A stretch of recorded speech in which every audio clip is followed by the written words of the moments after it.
From writing essays to generating artwork and even helping with coding, AI has skyrocketed in popularity thanks to groundbreaking tools like ChatGPT. Once a futuristic concept, AI is now part of daily life for millions, transforming how we work, learn, and create, all with just a few clicks.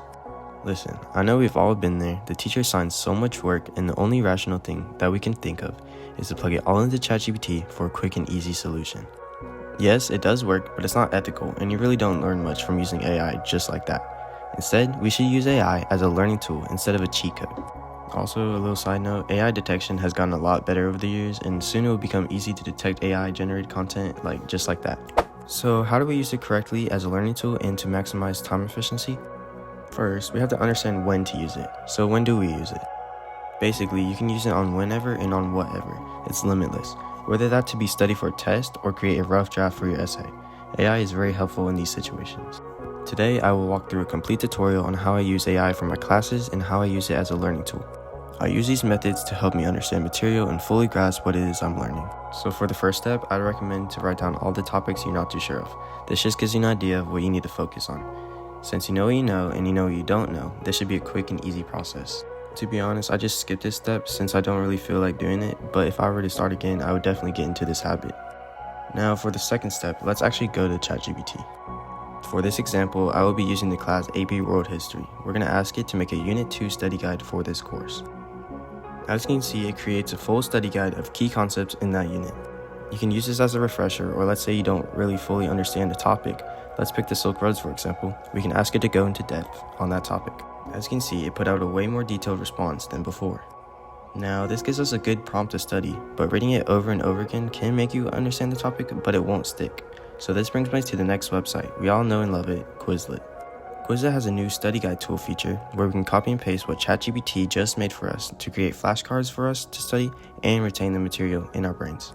As you can see, we just click generate and we have a full complete study guide which we can learn by multiple choice questions, flashcards, and a bunch of other options. I recommend getting Quizlet Plus as it allows you to study so much better, but you will do just fine without it. You can do almost everything with the free options. Now, these programs are great for studyable content like these, but what if you need to write an essay or a research paper of some kind? This is where I introduce to you the thing that I think is going to be the next big AI website, and that is NotebookLM. If you never heard of it, let me give you a quick little tutorial. So first, it's free somehow, and you'll see why I say that.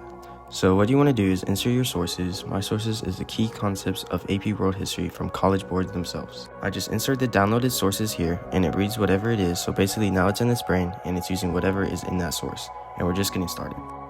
Now if you go to your top right corner, you can generate a 2-person podcast. Yes, you heard that right, a 2-person podcast, summarizing its findings with human-like voices. I honestly can't even tell that it's AI, which is really scary. Then below, there are 4 other buttons you can click. I'm just going to show you the briefing doc and the timeline. The briefing doc is basically a whole overview of what the source is talking about. It's essentially what we had ChatGPT do, but this does it for the whole course and gives a bunch more information, which is great for when writing papers. It also can give you quotes that you should include in your research as well. Next is the timeline. This basically puts the paper into chronological order, so I can click on this and it gives me all the events from way back then to the present. This is a very good tool when you're writing a history paper, and it also helps you understand it. The last thing I want to show you is the chat box. You can basically ask it anything on the topic because it is AI after all, but when you ask it things, it uses actual evidence from the sources and it numbers them and brings you the exact location in the article where you got the information from. Also, you can input multiple sources at once. The website is honestly crazy and I think it's still relatively new. Use it while it's still free because it just amazes me how it's not. My positions on AI are simple. We should adapt to new technologies to use it as a tool, not a form of cheating. We're still in the early stages of AI, and whatever comes next, I'll be sure to update to you guys.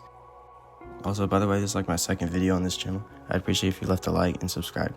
Thank you.